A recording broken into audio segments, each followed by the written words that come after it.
Good morning, students. Welcome to the SGPS online classes. This is class 6, subject SS, and the chapter 5, the Vedic age.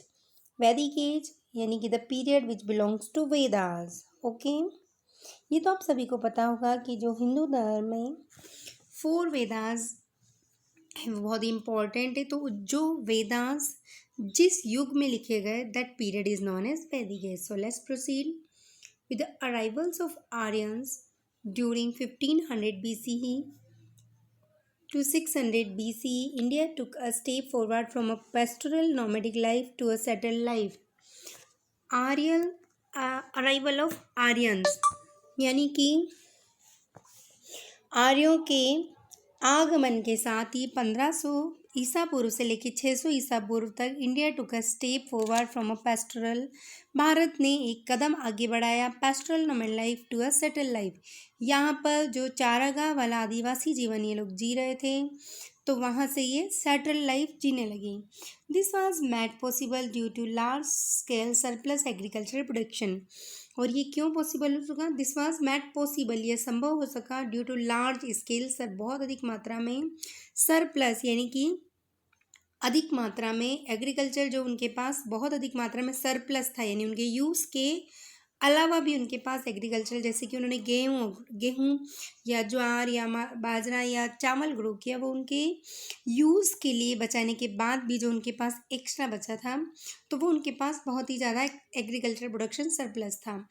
Along with the progress in economic life political and social life also advance. इसके साथ ही साथ economic life यानी कि आर्थिक जीवन में, राजनीतिक और सामाजिक जीवन में भी प्रगति हुई. द सोर्सेस ऑफ इंफॉर्मेशन, सूचना के स्रोत. The historians have divided the Vedic as into 2 main categories.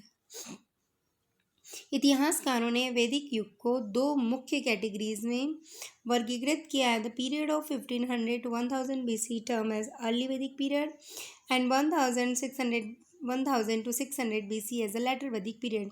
यानी कि 1500 से लेकर 1000 ईसा पूर्व तक का जो समय है इसे अर्ली वैदिक पीरियड यानी कि पूर्व वैदिक काल, और जो 1000 से लेकर 600 तक का काल है उसे उत्तर वैदिक काल कहा जाता है. Why is this period called the Vedic as?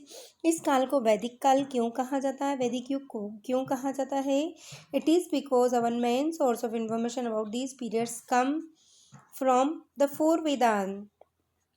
ऐसा इसलिए क्योंकि इस काल की जो हमारी सूचनाओं के मुख्य सोर्स हैं वे वैदिक 4 वेदों से आते हैं. कनेक्ट टू हिस्ट्री देखते हैं तो ओल्डेस्ट वेदा इज ऋग्वेदा. सबसे प्राचीनतम जो वेद लिखा गया था वो ऋग्वेद था. The Rigveda includes more than 1000 hymns in praise of various gods. Rigveda के अंदर 1000 से भी अधिक भजन या यूँ कहें स्त्रोत श्लोक भगवान की प्रशंसा में लिखे गए हैं. The Vedas were written in old और Vedic Sanskrit which is different from the Sanskrit you learn in school.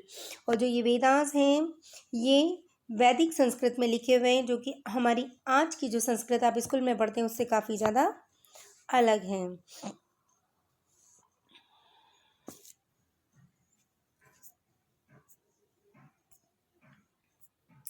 Then sources of information हम पढ़ चुके हैं. दे आर, और ये जो 4 वेदास हैं they are the Rigveda, Samaveda, Yajurveda and Atharvaveda. और ये जो 4 वेद हैं वो ऋग्वेद, सामवेद, अथर्ववेद और यजुर्वेद हैं. The 4 Vedas give a lot of information about the Aryans and their religion, society and culture. और ये जो 4 वेद हैं बहुत अधिक जानकारी देते हैं आर्यों के बारे में, उनके धर्म के बारे में, उनके समाज और उनकी संस्कृति के बारे में. Who were the Aryans? Aryans कौन थे? Most historians believe that Aryans were a semi nomadic pastoral but cultural race of people. कई सारे इतिहासकार मानते हैं कि जो आर्यंस थे एक सेमी नोमैडिक, सेमी यानी कि आधे आदिवासी थे. वे पेस्टोरल चारागाह चराने वाले थे पशुओं को, बट कल्चर्ड काफ़ी सांस्कृतिक प्रजाति थी लोगों की. They lived in Central Asia, वे सेंट्रल एशिया में रहते थे. One group later known as Indo Aryan broke away from the main stock of Indo-European in Central Asia and moved eastward and reached the Indian subcontinent. और जो इनमें से एक समूह था जिसे इंडो आर्यन कहा जाता है उन्होंने जो मेन स्टॉक था इंडो यूरोपियंस का सेंट्रल एशिया में, उसको छोड़ दिया और वहाँ से वे ईस्ट की ओर चलते हुए भारतीय उपमहाद्वीप में पहुँचे। This assumption is supported by the fact that certain words and terms are common both to the European language and the Indo-Aryan language। और इस तरह की धारणा के सपोर्ट में ये फैक्ट दिए गए, ये तथ्य दिए गए कि कुछ वर्ड्स जो कि यूरोपियन लैंग्वेज के या यूँ कहें इंडो आर्यन लैंग्वेज के हैं वो बिल्कुल कॉमन हैं। उदाहरण के लिए इंडो आर्यन लैंग्वेज जो संस्कृत थी उससे सिमिलर है। For example maitri in Sanskrit and mother in English. उदाहरण के लिए संस्कृत में मातृ कहते हैं और इंग्लिश में mother. Bhatri in Sanskrit and brother in English. Sanskrit में भातृ कहते हैं भात और इंग्लिश में brother and brother in German. That is why Sanskrit consider to be part of the Indo European family of language. और इसीलिए संस्कृत को जो भारतीय इंडो यूरोपियन जो लैंग्वेजेस फैमिली है लैंग्वेजेस की, उसका पार्ट कहा गया है। This family includes Indian languages like Sanskrit, Hindi, Assamese, Gujarati, Kashmiri, Sindhi, European language like English, French, German, Greek, Italian, Spanish. और इस इंडो यूरोपियन लैंग्वेज की जो फैमिली, इसमें जो भाषाएं शामिल है उसमें भारतीय भाषाओं में संस्कृत, हिंदी, असमीज, गुजराती, कश्मीरी और सिंधी हैं, जबकि यूरोपियन लैंग्वेजेस में English, French, German, Italian, Spanish language शामिल है। The language like Tamil, Telugu, Kannada and Malayalam belongs to the Dravidian family of language.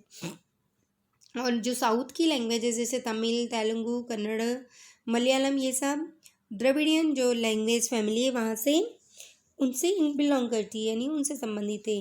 यानी जो हमारी नॉर्थ इंडियन लैंग्वेजेस है वो इंडो यूरोपियन लैंग्वेज का पार्ट है और जो हमारी साउथ इंडियन जो लैंग्वेजेस हैं वो द्रविडियन फैमिली ऑफ लैंग्वेजेस का पार्ट है। Languages used in the north east India belong to the Indo Burman family, Tibeto Burman family. और जो नॉर्थ ईस्ट में उत्तर पूर्व के राज्यों में जो भाषा बोली जाती है वो Tibeto Burman family language family की हैं, जबकि and the language spoken in Jharkhand and some parts of central India belong to the Austro Asiatic family of languages. जबकि झारखंड या मध्य भारत के भागों में कुछ भागों में जो भाषा बोली जाती हैं वो एस्ट्रो एसिटिक यानी कि ऑस्ट्रेलियाई और एशियाई भाषाओं के परिवार से संबंधित है। Probably as the population of Indo-European increased, they were forced to move out from their original place in search of new shelters and pastures।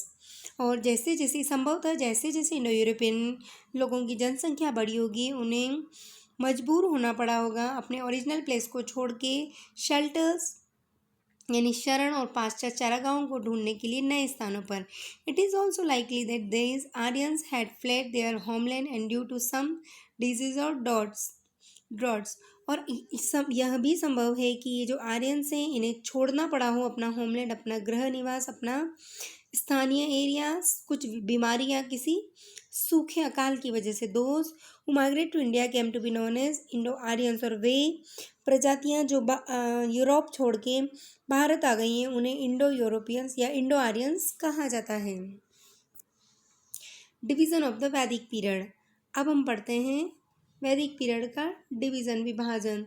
The Aryans entered India in stages. जो आर्यंस थे वो अलग अलग stages में अलग अलग चरणों में भारत में आए। The early Aryans first settle around river Indus and the river Saraswati that has now dried up. जो सबसे स्टार्टिंग में आर्यंस आए थे वो सेटल हो गए थे रिवर इंडस के पास और रिवर सरस्वती के पास that has now dried up, जो कि अब सूख चुकी हैं। This stage of history that is the period between 1500 BC and 1000 BC is known as the early Vedic period। और ये जो हिस्ट्री की स्टेज है, यह जो चरण है इतिहास का, ये 1500 से लेके 1000 ईसा पूर्व का, और इसे हम अर्ली वैदिक पीरियड यानी कि पूर्व वैदिक काल कहते हैं। Since the source of information of this comes from the Rigveda, this period is also known as the Rigvedic period. और क्योंकि इस काल के जो सोर्स हैं हमारे पास ऋग्वेद से हमें प्राप्त हुए हैं, जो कि सबसे प्राचीनतम वेद है, और इसीलिए इसे हम ऋग्वेदिक पीरियड भी कहते हैं। Gradually the Aryans moved ahead and settled in Ganga valley. और धीरे धीरे आर्यंस आगे बढ़े और गंगा वैली में शिफ्ट हो गए, रहने लगे। सेटल्ड हो गए। They renamed the entire region under their control as Aryavarta which means the land of Aryans, और उन्होंने उस पूरे क्षेत्र का नाम अपने नियंत्रण में बदलकर आर्यवर्त कर दिया, जिसका मतलब होता है लैंड ऑफ आर्यंस यानी आर्यों की भूमि। This period between 1000 BC and 600 BC is known as the latent Vedic period, और यह जो पीरियड है 1000 से लेके 600 ईसा पूर्व तक इसे हम लेटर वैदिक पीरियड यानी उत्तर वैदिक काल कहते हैं। The main sources of information of this period are the Yajurveda, the Samaveda and Atharvaveda, और जो मुख्य स्रोत हैं सूचना के इस काल के वो हैं यजुर्वेद, सामवेद और अथर्ववेद। अब है फीचर्स ऑफ वैदिक सिविलाइजेशन, यानी वैदिक जो सभ्यता थी उसकी क्या क्या विशेषताएं हैं। The religion of the Aryans का धर्म, the religion of the Rigvedic Aryans was very simple.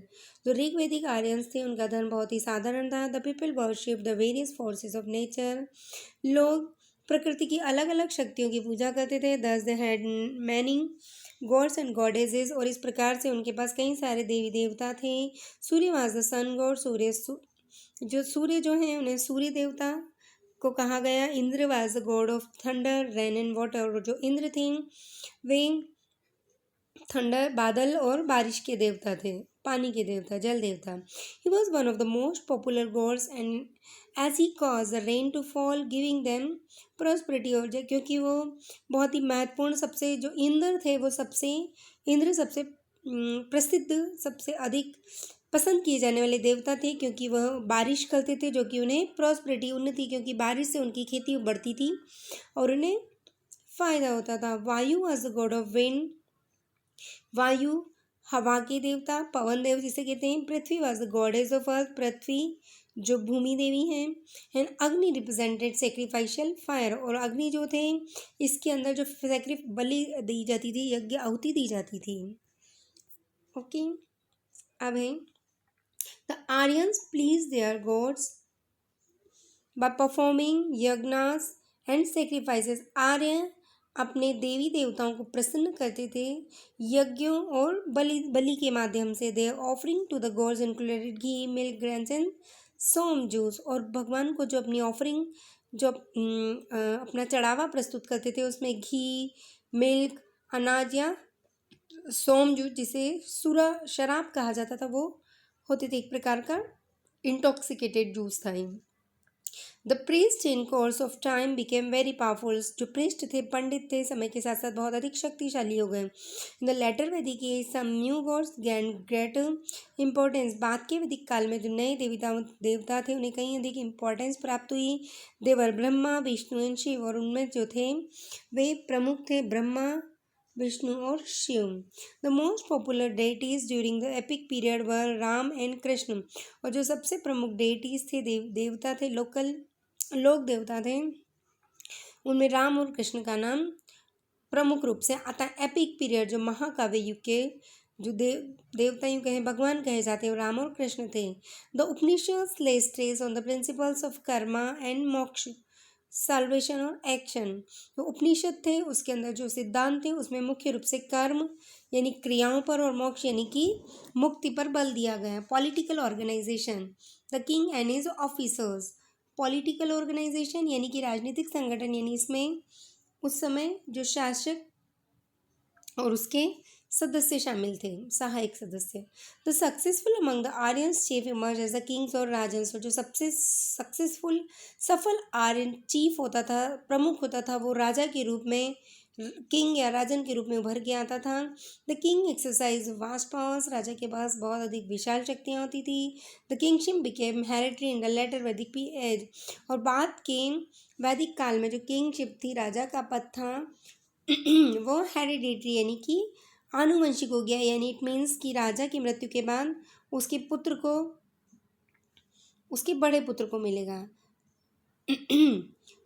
In the Vedic period that is the title pass on from father to his eldest son, यानी कि जो राजा की उपाधि थी वो राजा की मृत्यु के बाद उसके सबसे बड़े पुत्र को दी जाएगी। The king ruled with the help of a number of officials, राजा कई सारे ऑफिशियल्स अधिकारियों की मदद से रूल करता था। सच एज द सेनानी, जैसे कि सेनानन जिसे कमांडर ऑफ आर्मी कहा जाता था, सेना का प्रमुख। एंड द पुरोहित जो चीफ प्रीस्ट, पुरोहित जो कि प्रमुख पंडित हुआ करता था। इसके बाद है द ग्रामीणी, द विलेज हैंडमेन। ग्रामीणी का मतलब है जो गांव का प्रमुख, ऑल्सो असिस्टेंट, वो भी उसकी सहायता करता था। ग्रामीणी एडमिनिस्ट्रेटेड द विलेज, ग्रामीणी गांव का प्रशासन देखते था। He also kept a fighting band ready to help the king, और वह एक फाइटिंग बैंड यानी कि एक लड़ाकू दल हमेशा राजा की मदद के लिए तैयार रखता था। There were two important assemblies known as the samiti and the sabha. वहाँ पर दो महत्वपूर्ण सभाएं हुआ करती थी, एक को समिति और दूसरी को सभा कहते थे। द सभा was formed by the chiefs of the villages and towns.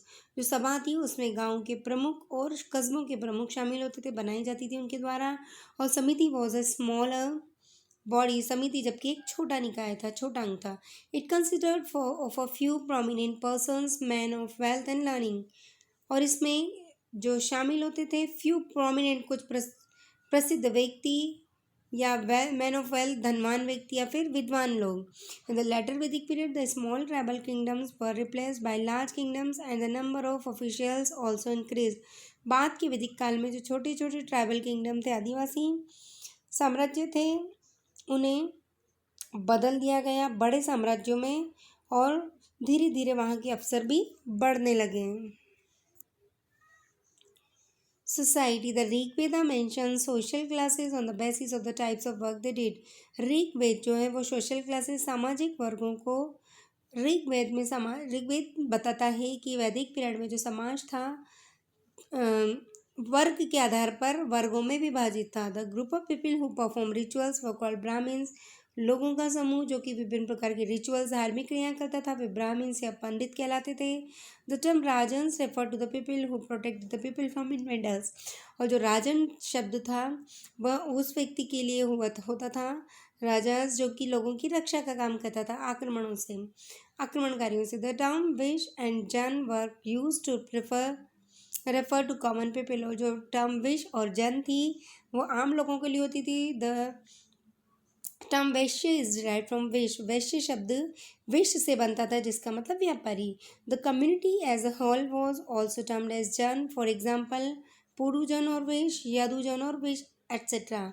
और जो पूरे समुदाय को सम्मिलित रूप से जन कहा जाता था, उदाहरण के लिए पुरुजन यानी कि राजा पुरु का जन और वेश, या यदुजन और वेश यानी राजा यदु का जन और वेश, या यदु कुल का नाम भी था। The early Vedic society did not have class और caste direct distinctions based on birth. और वैदिक समाज की सबसे खास बात थी कि जो वो समाज या जाति का वर्गीकरण था वो जन्म के आधार पर नहीं था। देखिए ये जो ट्रायंगल बनाया हुआ है इसे देखते हैं। सबसे ऊपर जो होते थे वो ब्राह्मण्स, प्रीस्ट और एकेडमिक्स यानी कि जो पढ़े लिखे विद्वान लोग होते थे, उसके बाद या पंडित जो पूजा करते थे, उसके बाद क्षत्रिय, वॉरियर्स और किंग्स होते थे, उसके बाद वैश्य जो कि मर्चेंट और लैंड ओनर्स हुआ करते थे।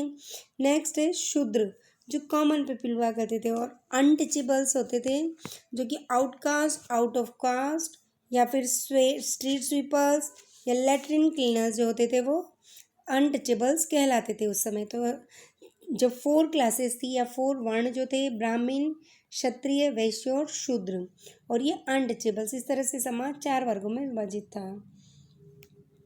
अहिम फ्रॉम ऋग्वेदा से एक श्लोक जो कि ऋग्वेद में आया है। आई एम अ पोएट, मैं एक कवि हूँ। My father is a physician, मेरे पिता एक डॉक्टर है। My mother is a grinder, मेरी जो माँ है वो एक चक्की पीसने वाली है। Earning livelihood through different means, we live, अलग अलग साधनों से धन कमाकर हम एक साथ रहते हैं। What does this hymn tell us about the Rigvedic class system. तो ये ऋग्वेदिक हिम जो है वो हमें क्या बताता है वहाँ के क्लास सिस्टम के बारे में। ये हमें बताता है कि समाज में हर जन्म के आधार पर कोई भी व्यवसाय फिक्स नहीं था, कोई भी व्यक्ति जो व्यवसाय करना चाहे वो कर सकता था। The group of people who oppose Aryans were described as dasas और दस्युज। वे लोग जो आर्यों का विरोध करते थे वे दसाज या दस्युज कहलाए। This people spoke different languages and did not perform sacrifices. ये लोग अलग अलग भाषाएं बोलते थे और ये बलि भी नहीं देते थे। Later the term dasa come to be refer to slave or women and men captured in war। बाद में जो दसा शब्द था वो स्लेव के लिए, महिलाओं के लिए, या जो उन व्यक्तियों के लिए जो युद्ध में पकड़े जाते थे, यूज़ किया जाने लगा दास यानी कि they were the property of their owners. और ये जो महिलाएं या युद्ध में जो पुरुष पकड़े गए हैं या जो गुलाम होते थे वे अपने मालिक की संपत्ति होते थे। Gradually these distinctions became rigid, और बाद में धीरे धीरे तो ये जो विभेद थे और अधिक कठोर होने लगे। By the later Vedic period the society was clearly divided into 4 distinct classes based on birth. जो बाद का वैदिक काल है जिसे हम उत्तर वैदिक काल कहते हैं, वहाँ बस क्लियरली जो समाज था स्पष्ट रूप से 4 अलग अलग वर्गों में विभाजित था बेस्ड ऑन बर्थ, जो कि जन्म पर आधारित थे। प्रीवियस जो अर्ली वैदिक पीरियड था वहाँ पर ये जन्म पर आधारित नहीं थे, लेकिन ये लेटर वैदिक पीरियड में ये जन्म पर आधारित। The last position was occupied by the Shudras, और जो सबसे निचला वर्ग था वो शूद्र कहलाते थे। नेक्स्ट देखते हैं ऑक्यूपेशंस यानी कि व्यवसाय। This is occupations. Cattle rearing, agriculture were the main occupations of the Aryans. पशुपालन और खेती बाड़ी करना ये आर्यों का सबसे प्रमुख व्यवसाय था। अदर कॉमन ऑक्यूपेशंस व दूसरे जो प्रमुख ऑक्यूपेशन थे उनमें उनमें जो है कैटल रियरिंग और एग्रीकल्चर जो था वो तो सबसे प्रमुख था ही, पशुपालन और खेती। लेकिन जो दूसरे ऑक्यूपेशन थे उसमें रथ बनाना, पॉटरी मिट्टी के बर्तन बनाना, वीविंग बुनाई करना, ज्वेलरी मेकिंग गहने बनाना, मेटल वर्किंग मेटल पर वर्क करना, carpentry, tanning and fishing. Carpentry करना और टैनिंग का मतलब पशुपालन और फिशिंग आदि शामिल थे। Priesthood was a very prestigious occupation, और जो पंडित ही था वो सबसे सामान्य व्यवसाय था। The priest perform several functions, priest कई सारे कार्य करते थे। Besides conducting religious cremations they also acted as village teachers and doctors. और द प्रीस्ट जो पंडित थे विभिन्न प्रकार के कार्य करते थे। धार्मिक क्रियाओं करवाने के साथ साथ वे विलेज के टीचर और डॉक्टर का भी काम करते थे। वेदास वर टोट बाय देम, वेद भी उनके द्वारा पढ़ाए जाते थे। They also knew about medicinal herbs and plants, और वे मेडिसिनल हर्ब्स और प्लांट्स के बारे में भी जानते थे, औषधीय पौधे और उनके प्लांट्स के बारे में। So whenever someone fell ill, the priest give medicine to the sick person. तो जब कभी भी कोई व्यक्ति बीमार होता था तो प्रीस्ट यानी पंडित उसे दवा देता था बीमार व्यक्ति को। A new metal called iron was discovered during this time since it is a hard metal, और एक नई धातु इस समय खोजी गई जो कि काफ़ी हार्ड धातु थी।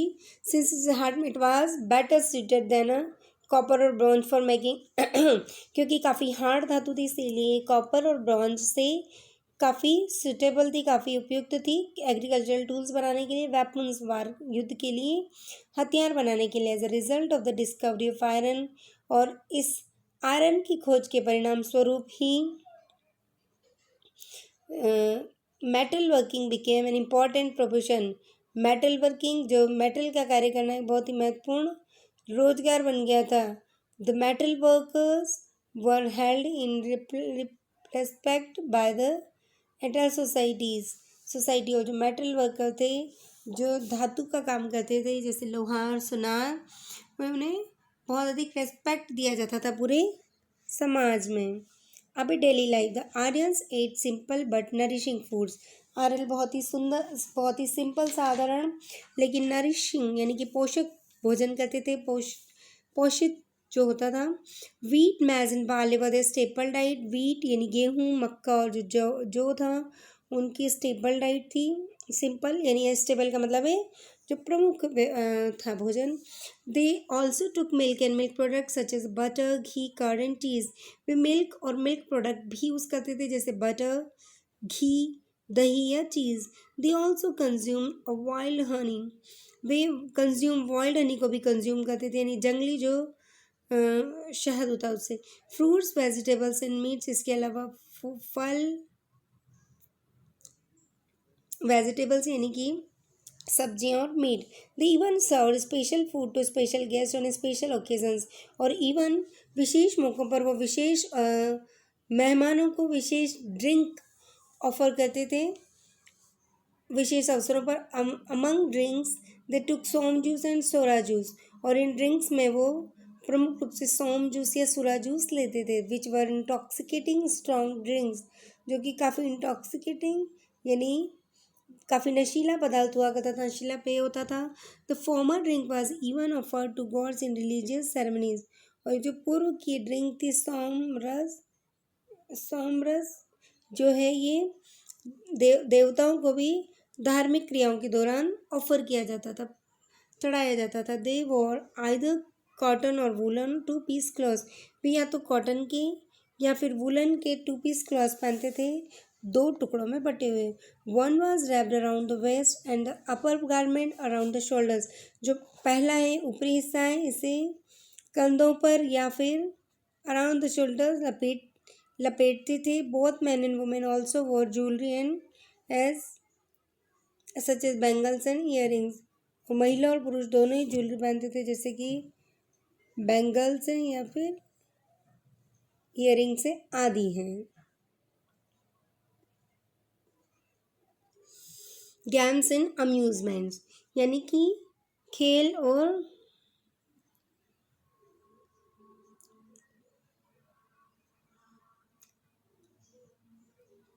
और मनोरंजन। आर्य लोग जो थे वे खेलों के भी शौकीन होते थे, वो खेलने के लिए भी टाइम निकालते थे। तो Aryans also form time for games and amusements, Aryans के पास गेम्स और अम्यूजमेंट के लिए भी टाइम था। Hunting, horse racing, chariot racing, wrestling, dancing, music and dice gambling were their favourite recreations.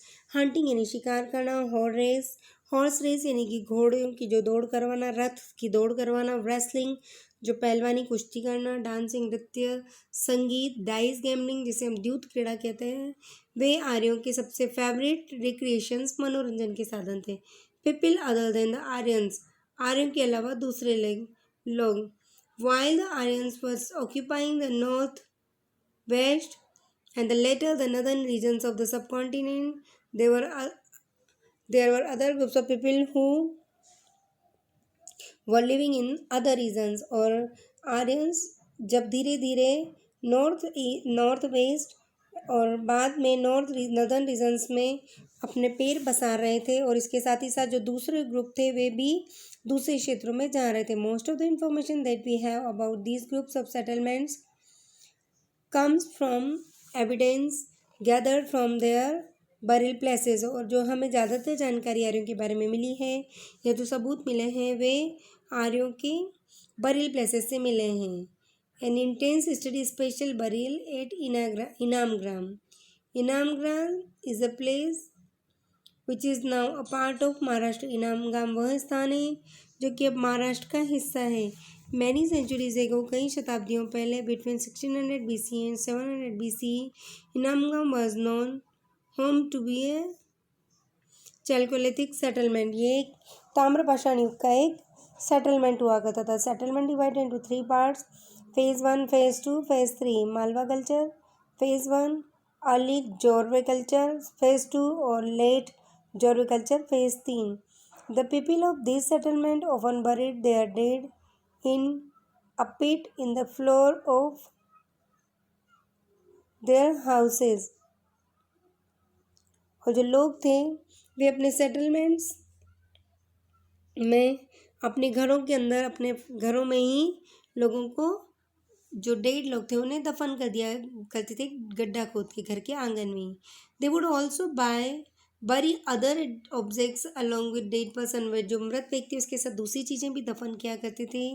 These included vessels containing food and water, इसमें वे vessels जिसमें food और भोजन हुआ करता था, भोजन और पानी हुआ करता था, वे भी इसमें शामिल हैं।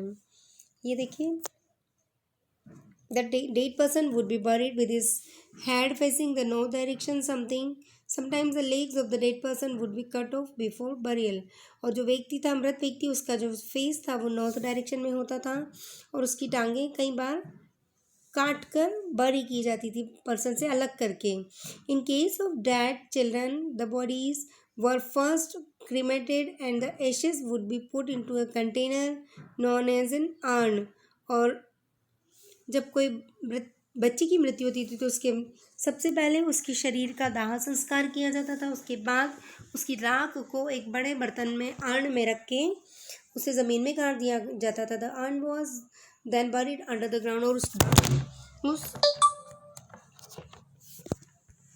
उस डेड बॉडी को अर्न में रखकर गाड़ दिया जाता था। In a large 5-room house in Inamgaon, skeleton of a man was found in very big clay jar which was buried in central courtyard. एक इनामगांव में एक बड़े से 5 कमरों के घर में एक व्यक्ति का स्केलेटन पाया गया है जो कि एक बड़े से मिट्टी के जार में रखा हुआ है और जो कि आंगन के मध्य में गाड़ा गया था। The skeleton was found in an interesting position, the knees were bent and drawn up close to the chest. Skeleton तो बहुत ही अजीब ही पोजिशन में था, उसमें उसके जो घुटने मुड़े हुए थे और उसके चेस्ट को छू रहे थे। The chin too was bent close to the chest, उसकी चिन भी चेस्ट के अड़ी हुई थी। He look like he was in a seated position, लगता है कि वो बैठी हुई अवस्था में था। Inamgaon lies close to the river Ghod, Inamgaon जो है नदी घोड़ नदी के पास है, which is a tributary of river Bhima, जो कि भीम नदी की एक सहायक नदी है। From evidence found in Inamgaon burial sites we know that people who lived here have practised agriculture and animal rearing.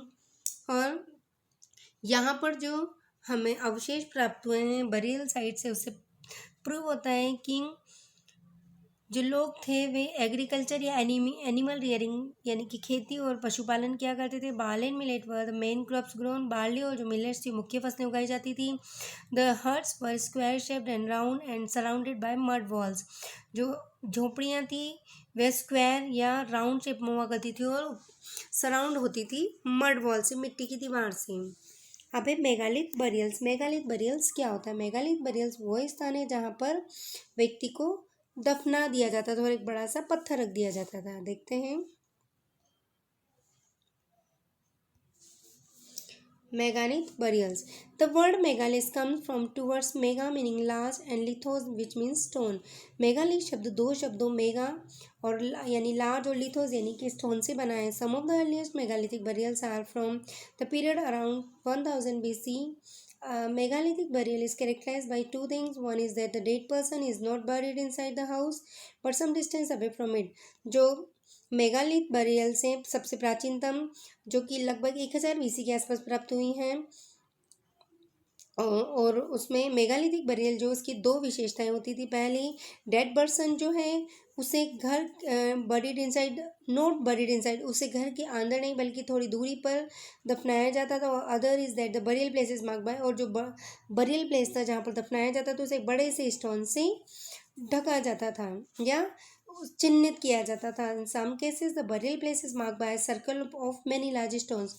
ये देखिए यहाँ पर ये बड़े पत्थर से ढका और कहीं कहीं पर छोटे छोटे मार्क बाय सर्कल ऑफ, यहाँ पर कई सारे पत्थरों से एक सर्किल बनाया हुआ है बड़े पत्थरों से। The burial place could be just a pit dig in a ground और कुड बी अ सिस्ट।